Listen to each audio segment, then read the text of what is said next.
Olá, meus queridos, amados irmãos, louvado seja Deus por mais essa oportunidade de poder estar aqui com você. Quero agradecer e engrandecer a esse Deus por essa oportunidade, que é sempre um privilégio poder estar aqui e falar da palavra de um Deus tão grande, tão poderoso, um Deus que tem cuidado de nós de uma forma muito especial. E nesta noite Deus trouxe uma palavra ao meu coração e me faz compartilhar com você esta mensagem, mas acreditando, tenho certeza que Deus vai estar falando com você diretamente, você que precisa de um milagre, você que precisa da intervenção de Deus ao teu favor em alguma área da tua vida. E eu creio que Deus, através desta palavra, vai estar trazendo à existência o milagre que você precisa. Em nome do Senhor Jesus, estava orando e falando com Deus, assim como esses homens alcançaram o milagre, que você seja também alcançado pelo milagre. Todos nós precisamos de um milagre. Eu estou aqui, eu preciso de um milagre, mas Deus me manda falar com você. Tá bom? Então que você creia, receba esta palavra, tenho certeza que Deus vai estar ministrando na tua vida de uma forma muito especial. O texto que Deus me deu nesta noite se encontra no Evangelho de Mateus, capítulo de número 20 e versículo de número 29. Evangelho de Mateus, capítulo de número 20 e versículo de número 29. Que fala de dois cegos de Jericó. Dois cegos de Jericó.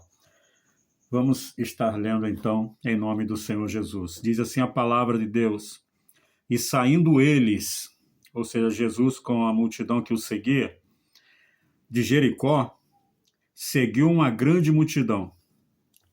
E eis que dois cegos, assentados junto ao caminho, ouvindo que Jesus passava, clamaram, dizendo: Senhor, filho de Davi, tem misericórdia de nós. O verso 31 diz assim: e a multidão os repreendia para que se calassem. Eles, porém, cada vez clamavam mais, dizendo: Senhor, filho de Davi, tende misericórdia de nós. E Jesus, parando, chamou-os e disse-lhes: que queres que vos faça? E eles disseram eles ao Senhor: Senhor, que os nossos olhos sejam abertos. Que os nossos olhos sejam abertos. Então Jesus, movido de íntima compaixão, tocou-lhes nos olhos e logo viram, e eles o seguiram. O que Deus, por misericórdia, por graça, eu já ministrei algumas vezes esse texto, é um texto que eu gosto muito. Mas nessa noite, como eu coloquei, Deus quer falar com você que precisa de um milagre. Você que, de repente, você vai dizer assim: mas pastor, eu não sou evangélico, eu não sou cristão. Será que Deus vai me ouvir? Será que Deus vai me atender? Eu posso te afirmar que sim. Porque a Bíblia diz que não há nenhum justo sequer na terra. Alguém que possa se virar para Deus e dizer: Senhor, eu sou santo, eu quero, eu preciso, isso eu tenho que fazer. Não. Nenhum de nós somos merecedores da bondade de Deus. Nenhum de nós somos merecedores dos feitos, do cuidado, do amor de Deus. Nenhum de nós. O que nós merecíamos de fato era a morte. O salmista, no Salmo 103, ele diz que Deus, ele não nos trata segundo os nossos feitos, ou seja, ele não nos recompensa segundo aquilo que fazemos, ou seja, queridos, e assim como o pai se compadece do filho, assim o Senhor se compadece de nós. porque o que nós merecíamos, a nossa recompensa seria a morte. Mas Jesus no Gólgota, no monte chamado a Caveira, naquela cruz, ele morreu a nossa morte para que nós vivêssemos a tua vida. Então, ainda que você ainda não entregou a tua vida a Jesus, você tem a oportunidade neste momento, assistindo esse vídeo, de entregar a tua vida ao Senhor Jesus e depois procurar uma igreja evangélica próxima da tua casa, direcionar ao pastor, ao dirigente daquela igreja e falar: olha, eu aceitei Jesus ouvindo uma palavra no YouTube, eu quero aqui confessar Cristo diante dos homens, diante das testemunhas. E você vai ver que Deus está com os braços abertos para te receber, só esperando uma atitude sua de reconhecê-lo como o único Salvador e Senhor da tua vida. Então, essa palavra é para mim, é para você que serve ao Senhor e para você que está aí, que ainda não teve o encontro com Cristo, ok? O que nós vemos aqui são dois homens cegos. Dois homens cegos. Eles podiam andar, eles podiam, enfim, caminhar, entre aspas, né? Podiam andar porque suas pernas estavam perfeitas. Tá? Ele podia tocar em coisas porque seus braços, suas mãos estavam perfeitas. Porém, eles não tinham aquilo que é, digamos assim, que é preciosíssimo na vida do ser humano, que é a visão.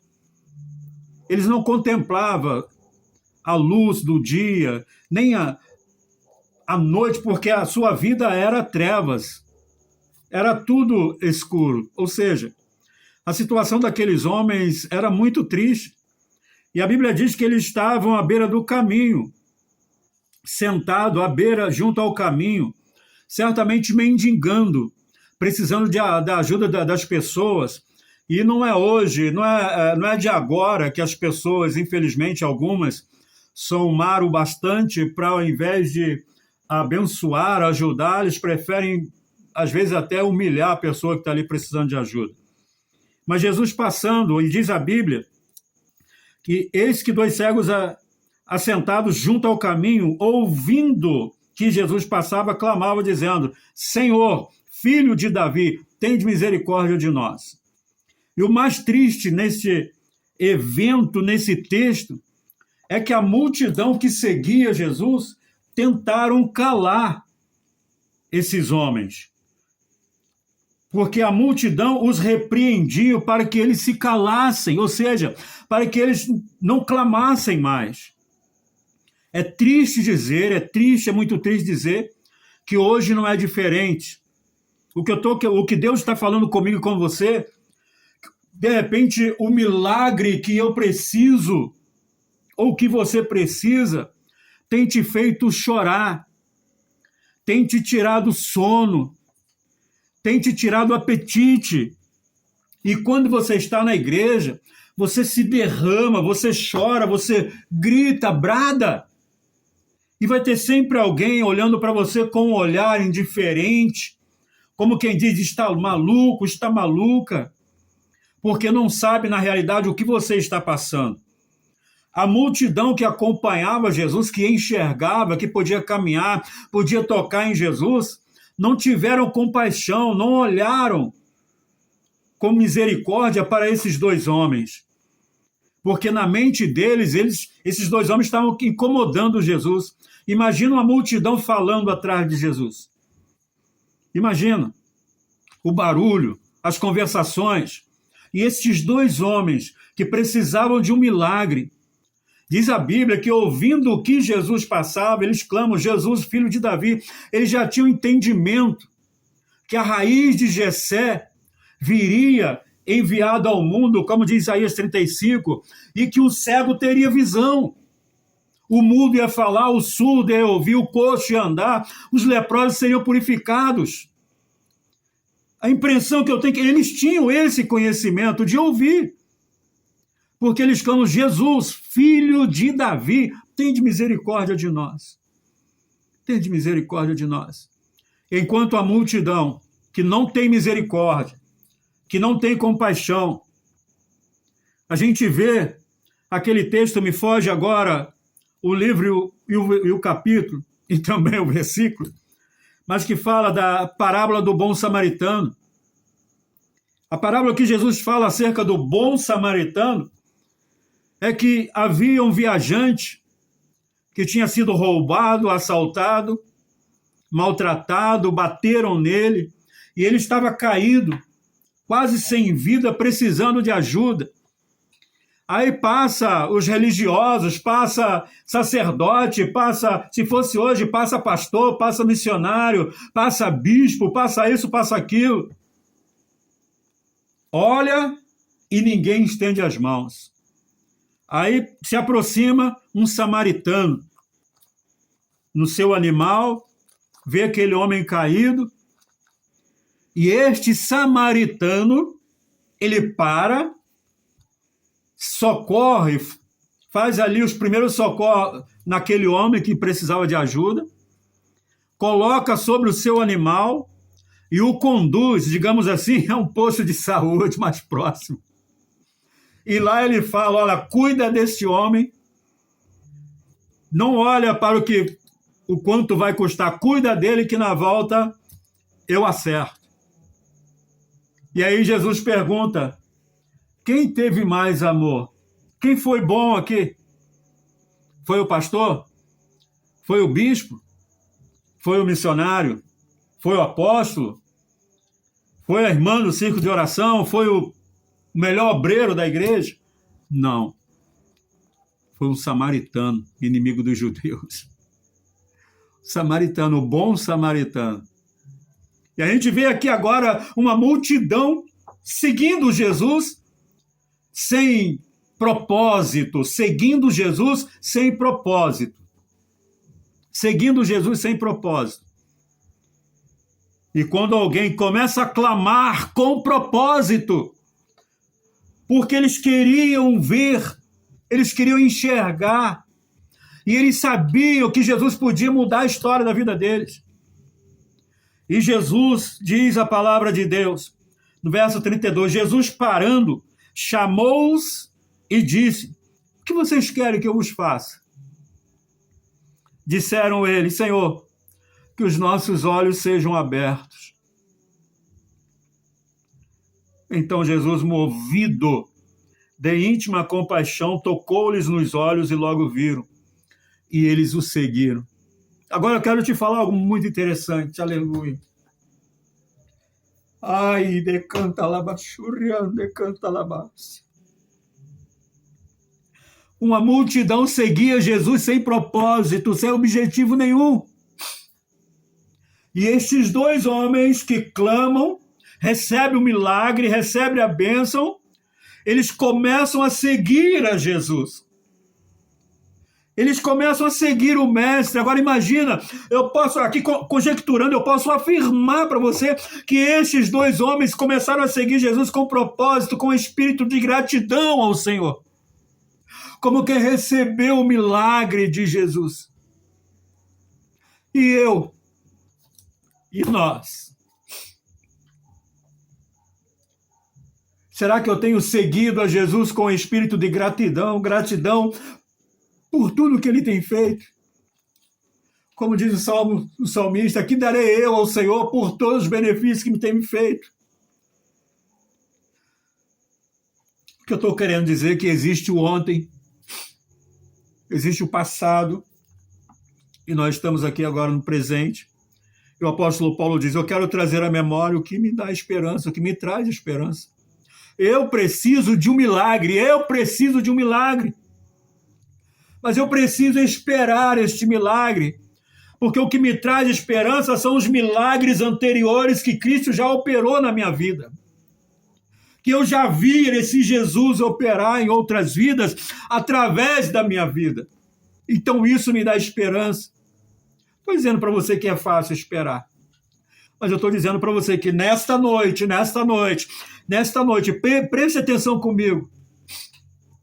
O cego clamou, Jesus parou, atendeu eles e os abençoou. E Jesus nesta noite está falando comigo e com você. Não pare de clamar. As circunstâncias podem estar indo na contramão da tua fé, sim. Mas não pare de clamar. Não pare de clamar. Clamar é diferente de orar. Clamar é bradar, é bradar. Jesus, filho de Davi, tem misericórdia de mim. Há momentos na nossa vida que a gente tem que clamar. Não dá simplesmente só para chorar. A gente tem que clamar. Não importa que os irmãos no culto, eu não posso atrapalhar o culto. Mas quando eu estou no culto, eu estou na casa do meu pai. E na casa do meu pai eu tenho liberdade para chorar, para gritar, para clamar, para louvar, para adorar, para extrapolar, para viajar mesmo nas asas do Espírito. Eu tenho essa liberdade. E você tem essa liberdade. Então não pare de clamar. Se você precisa de um milagre, fala com ele: mestre, eu preciso de um milagre. Mestre, eu preciso de um milagre. Aonde? Na minha vida financeira. Na minha vida profissional, Senhor, abre as portas. Na minha família. No casamento. Não sei qual a área que você precisa de um milagre. Mas eu sei que o meu Deus, o nosso Deus, ele é o grande operador de milagres. E quando nós clamamos como servo, ainda que ele não nos entregue naquele momento o milagre, nós ouvimos, nós somos consolados e confortados pelo Espírito Santo, que é o nosso Consolador. Nada pode roubar essa esperança da nossa alma, do nosso coração. Deixa eu te mostrar algo aqui, eu gosto muito de um texto, Eclesiastes capítulo 4, eu gosto muito desse texto aqui, porque Salomão fala algo aqui que é muito interessante. Se eu estiver errado, desde já você me perdoa.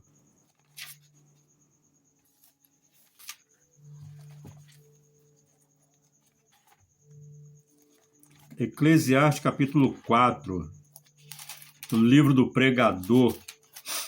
Diz assim a palavra de Deus, que tem por subtítulo os males e as tribulações da vida. Mas veja a diferença. Salomão diz assim: depois voltei-me e atentei, ou seja, observei para todas as opressões que se fazem debaixo do sol, ou seja, na terra, e os que vi, e eis que vi as lágrimas dos que foram oprimidos e dos que não têm consolador. E esses que não tinham consolador, a força estava da banda dos seus opressores, mas eles não tinham nenhum consolador. Veja o que Deus está falando aqui. Se você serve ao Senhor, você precisa entender que você tem o Espírito de Deus na tua vida e Ele é o Consolador. Ou seja, ainda quando eu clamo, quando eu oro, quando eu busco, ainda que eu não receba o que eu estou buscando, com certeza, Ele conforta e consola a minha alma com uma palavra, porque o Espírito Santo pode trazer na minha mente um texto bíblico, tipo Isaías 41, verso 10. Deixa eu ver se eu leio para você. Isaías 41, verso 10. É exatamente assim que Deus trabalha. Quando eu tenho que esperar um pouco mais, Ele cuida de mim hoje, Ele cuida de mim amanhã, Ele cuida depois da manhã, até chegar o tempo, porque o tempo é dele. Não é fácil, mas o tempo é dele. O verso 10 diz assim, Isaías 41. Não temas, porque eu sou contigo. Não te assombres, porque eu sou teu Deus. Eu te esforço e te ajudo, e te sustento com a destra da minha justiça, diz o Senhor. E aí? Como é que eu vou agir a partir deste momento? Como eu vou me proceder diante desse Deus que tem cuidado de mim? Eu preciso entender, eu tenho que clamar? Tenho. Eu preciso de milagre? Eu preciso, então eu tenho que clamar. Mas eu não posso desistir. Se eu clamar hoje, Ele não me der a vitória. Eu tenho que continuar clamando. Lucas 18 fala do dever de orar sempre e nunca esmorecer. Paulo escrevendo aos Tessalonicenses, 1 Tessalonicenses 5,17, se não me fala a memória, se não for o primeiro ou o segundo, ele orienta a igreja de Tessalônica do dever de orar sem cessar. E em meio à oração, o clamor, o brado. Deus tem milagre para a tua vida, Deus tem milagre para a minha vida, Deus tem um milagre para a nossa vida. Então vamos clamar. Não vamos parar de clamar. Porque quando nós paramos, o adversário da nossa alma, ele, na sua reunião no inferno, ele fala assim, estamos vencendo aquele ali. Estamos vencendo aquela ali. Ela já desistiu, ele já não está acreditando mais no milagre, então ele já diminuiu a oração, já não ora como antes, já não clama como antes. Não, mas nessa noite Deus está me chamando a atenção, chamando a tua atenção. Continue clamando, continue orando, não desista, não pare.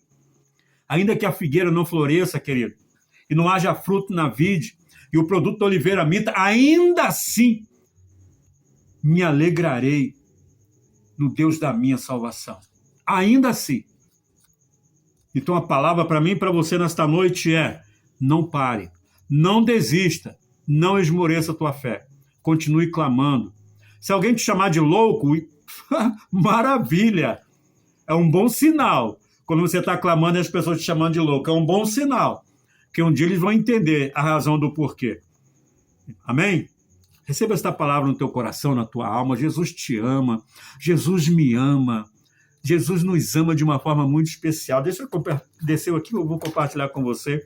Salmo 27, verso 10. Jesus, ele nunca vai nos deixar só, ele nunca vai nos desamparar. Aqui, bradou aqui, verso 10. Olha só, porque quando meu pai e minha mãe me desampararem, o Senhor me recolherá. Para quê? Com que objetivo Deus vai te acolher, te abraçar e cuidar de você? É para você não se perder, para você não cair, para você não desistir e para você confiar. Amém? Aí o verso 11 diz assim: ensina-me, Senhor, o teu caminho e guia-me pela vereda direita, por causa dos que andam espiando. Não me entregues à vontade dos meus adversários, pois se levantaram falsas testemunhas contra mim, e os que respiram crueldade. Aí ele diz: pereceria eu, sem dúvida, se não cresce que veria os bens. Olha só, eu ia perecer se eu não acreditasse que veria os bens do Senhor na terra dos viventes, ou seja, na terra dos viventes. O que Deus tem para mim, o que Deus tem para você, a promessa dele, vai se cumprir aqui. Se permanecermos na presença, vai se cumprir aqui. Vai se cumprir. O 14 diz assim: espera no Senhor, anima-te. Aleluias. Espera no Senhor, anima-te, e ele fortalecerá o teu coração. Espera, pois, no Senhor. Espera como salmista no Salmo 62. Eu amo esse salmo, esse versículo também. Olha, a minha alma espera somente em Deus, dele vem a minha salvação. A minha alma, a minha vida espera somente em Deus, dele vem a minha salvação. Amém, meus amados? Deus abençoe a tua vida, tome posse do teu milagre, como aqueles cegos que clamaram e foram atendidos pelo Senhor Jesus. Foram bem recepcionados pelo Senhor Jesus. O que queres? O que vocês querem que eu faça? Que os nossos olhos se abram. E o milagre aconteceu. Amém? Deus abençoe a tua vida, a tua casa, a tua família, teu ministério. Que Deus restaure a tua visão espiritual, fortaleça a tua fé e te dê ânimo para permanecer independente das circunstâncias. Recebendo milagre hoje ou não, permaneça, porque Deus tem sempre o melhor para mim e para você. Amém? Deus abençoe a tua vida. E se você foi agraciado por esta palavra, comenta aí, coloca nos comentários aí, ajuda a gente aí, que isso aí fortalece o canal. E eu fico feliz quando Deus, por misericórdia, não que eu seja merecedor, seja digno, não sou nada disso, mas é sempre um prazer ser usado pelo Senhor para alcançar vidas. Não existe coisa melhor do que ver uma pessoa sendo abençoada pelo Senhor, vendo almas se rendendo aos pés do Senhor. E você que não serve ao Senhor, que está assistindo esse vídeo, você pode entregar a tua vida a Jesus aí. Tá? Você pode entregar o teu caminho ao Senhor, porque Deus tem algo grande a fazer na tua vida. Pode ter certeza disso. Pode ter certeza. Não é história. É propósito de Deus para a tua vida. Amém? Que a graça do Senhor e Salvador Jesus Cristo, o grande amor de Deus e as doces consolações do Espírito Santo que seja sobre a tua vida, a tua casa e toda a tua família. Não só hoje, mas para todo sempre, em nome do Senhor Jesus.